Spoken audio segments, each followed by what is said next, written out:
Right now at 6, a driver charged with manslaughter in a head-on crash that killed a college softball player and her coach. She cared about every life she touched, and she touched so many lives.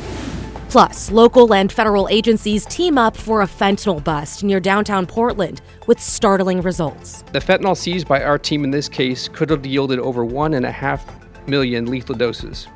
And breaking new ground on a first-of-its-kind training zone. I played in World Cups and Olympics. I've never walked into a building that was built for the younger version of me. How the dreams of girls and pros alike are about to take flight.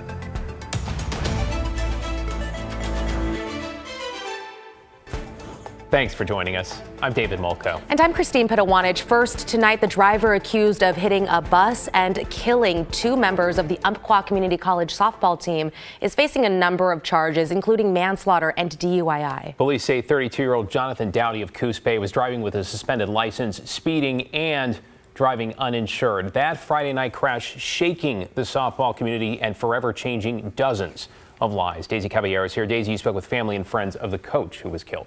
Yeah, that's right, you guys. The UCC softball team lost their head coach and one of its players, with 8 others seriously injured. Now family and friends are recounting their memories together and leaning on each other during this unimaginable time. We just got to make sure we step up now and let her legacy live through us. The Umpqua Community College and softball players across the country are mourning the loss of 19-year-old Umpqua freshman Kylie Jones and head coach Jamie Strins.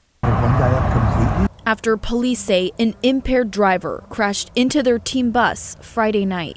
Looking at the scene, and it was pretty chaotic. There was flashing lights everywhere. There's probably 30 cop cars there. I did see the bus on its side. The crash happened off Highway 42 in Coos County, near the town of Myrtle Point.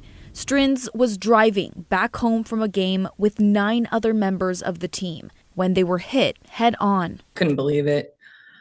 I still don't believe it at moments. Sammy Ward is Jamie's younger sister, and the two spoke every day. Their last conversation, a family group chat, less than an hour before her death. And said, we held on for the win in the second game.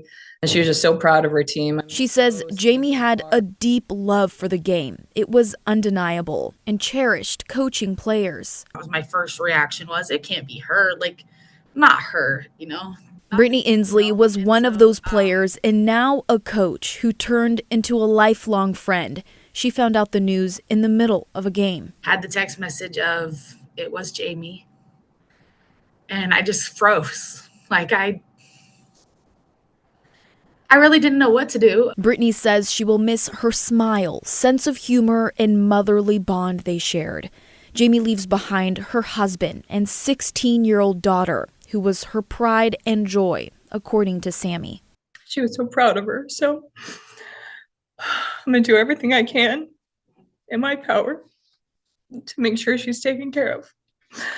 Because that's what she deserves and what Jamie would want. Now she's in the field of dreams, so she's going to be able to look over us. It's so many different things that now we can, use it and kind of build the softball community around for it. Brittany hopes one day to recruit Jamie's daughter to play softball in college, similar to what Jamie did with her. Brittany's college team will honor Jamie and the UCC team in their game this weekend by wearing green bows. Several GoFundMe pages have been set up to help both families affected.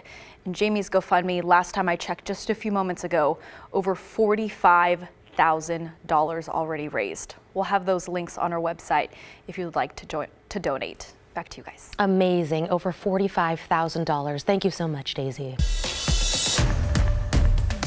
In your headlines tonight, a Beaverton neighborhood is cleaning up after dealing with a bit of a flood and a fire early this morning. First responders say it all began with a busted water main near Fir Grove Park in the Highland neighborhood. It flooded a section of Southwest 130th and spilled over into yards and homes. At the same time, a garage fire broke out in one of the affected houses. Crews knocked down the flames in less than 30 minutes. Tualatin Valley Fire and Rescue says no one was home at the time. No word yet on the cause. Today, opening statements got underway in the retrial of a man accused of murder during a road rage incident in downtown Portland. You may recall the jury could not reach a unanimous verdict, which resulted in a mistrial last December. Hammond is accused of shooting and killing Ryan Martin, who confronted him over parking back in October of 2023. He also allegedly shot a bystander recording the scene with his phone. He turned himself in, though, claiming self-defense and saying Martin threatened him. A clip of police interrogating Hammond played at today's trial. Why did you have to continue to try to shoot him? I was just like in the moment. Nothing. It was just like it was just like reacting. I wasn't really thinking about it. We'll, of course, continue bringing you updates from Jeffrey Hammond's retrial on air, online, and on the KGW Plus app.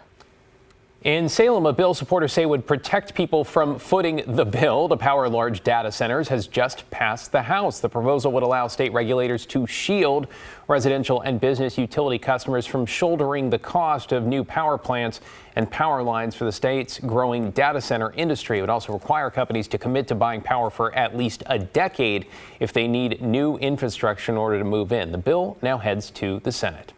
And today is Election Day in Washington, where voters in 23 counties, including Clark County, can cast their ballots. Some key local issues include school levies in Battleground and Hawkinson, as well as fire protection in Camas and Washougal. A reminder, if your ballot is not postmarked by today, you'll need to find a ballot drop box and get it in there by 8 o'clock. Then you can check its status by texting the word VOTE to the number there on your screen. That is 868-392. Oregon's special election, by the way, is set for May 20th. Matt? All right, Christine, thank you very much. It has been a beautiful day, a little bit on the cool side, especially this morning. We had frost in some areas, but that is over. We've warmed up. The coast right now at 52, but look at all the sunshine there. Same thing in the valleys. A couple scattered clouds on the horizon. Those will be dissipating, still in the 60s here. We're headed for the 70s tomorrow, but more immediately, we've got the Lyrid meteor shower peaking tonight. So look to the northeast. If you can do, the later you do it, the better. After midnight should be fine. Up to 20 per hour, 1 to 3 every minute or so. So it should be good. They tend to be fast moving and colorful. So should be a good show tonight as we get the Lyrid meteor shower peaking. Won't be as cold overnight either, but it will drop into the 40s. If you're going to be out there looking for the meteor shower, you definitely want to have a jacket. Sunny and warm through Thursday. Then Friday, we see a change showers. We'll talk about that thunderstorm chance in a bit, guys. Back to you. 1 to 3 a minute. I love it. Thanks, Matt. Now at 6, authorities have made dozens of arrests and seized more than 40 pounds of fentanyl in a recent crackdown. Devin Haskins has a closer look at the latest local missions to disrupt the drug trade. Officials say that this type of drug enforcement was meant to disrupt the open-air drug market in our area. We cannot do this alone. Portland Police, the Multnomah County Sheriff's Office, the District Attorney's Office, and several federal agencies touted the success of a large-scale fentanyl enforcement effort. These results are truly only possible in collaboration with the partners that you see here today. Over the course of 12 targeted missions in February, officers arrested 46 people and seized more than 44 pounds of powdered fentanyl, 2,500 fentanyl pills, along with guns and cash. With the pounds and pounds of illicit drugs that Mike already identified that we took off the streets, undoubtedly saved lives, undoubtedly has made a difference in the streets of Portland. The Drug Enforcement Agency says the amount of fentanyl seized during these missions could have been used to create more than 1 million lethal doses. We at DEA consider 2 milligrams of fentanyl to be a potentially lethal dose. The fentanyl seized by our team in this case could have yielded over 1.5 million lethal doses. That's enough to kill everyone in Portland twice. Authorities say some of the main neighborhoods targeted were the Goose Hollow and Lentz neighborhoods, and the arrests range from the biggest threat to the street level. Sinaloa cartel is one of our major targets at DEA and for everyone behind us. So we try to attack the hierarchy as well as the mid-level traffickers, the wholesalers, and then down to the street-level dealers. Multnomah County District Attorney Nathan Vasquez with a warning to drug dealers out there. Those individuals that are out dealing drugs, they're going to be held accountable. We're going to prosecute you. That's my promise to this community. The DA's office added that they hope that this type of drug enforcement deters future drug dealers from dealing on the streets of Portland. Portland police said that this was the first time that this group had come together for a drug enforcement operation of this size. It's unclear if another one is planned. In Southwest Portland, I'm Devin Haskins, KGW News. On Wall Street, the whiplash continued with major stock indices rebounding to recover yesterday's losses. The Dow closing up more than 1,000. The Nasdaq and S&P both up more than 2.5%. Notable today, Tesla reporting a 71% drop in first quarter profits. That's compared to last year. The rally here fueled in part by Treasury Secretary Scott Bessent telling investors that he sees a de-escalation with China on tariffs in the near future. However, the IMF, the International Monetary Fund, today lowering its U.S. growth forecast for next year, now predicting an economic slowdown caused by, yes, rising tariffs. One more thing, since we saw markets tumble on Monday, late today, when asked about the Fed chair, President Trump says he has, quote unquote, no intention of removing him. It comes 24 hours or so after he called Jerome Powell a, quote unquote, major loser. This afternoon, Congresswoman Maxine Dexter touched down at PDX after her trip to Central America. Representative Dexter says she traveled to El Salvador to speak out against the Trump administration's failure to comply with court orders to bring back a 29-year-old Maryland man. The Supreme Court says Kilmar Abrego Garcia was improperly deported there last month, but she was unable to meet with Abrego Garcia. When we went to the embassy, that was the only time, honestly, that we were out of the hotel, because we were waiting to find out if we could go to CCOT or one of the other institutions or detention facilities. We don't know where Abrego Garcia is, so we couldn't go to where he is. We know he's no longer at CCOT. Dexter says the embassy has little information about Abrego Garcia's whereabouts. Evan Watson has much more from the Congresswoman on what she saw in El Salvador. That is coming up at 6:30 on The Story. And straight ahead here at 6.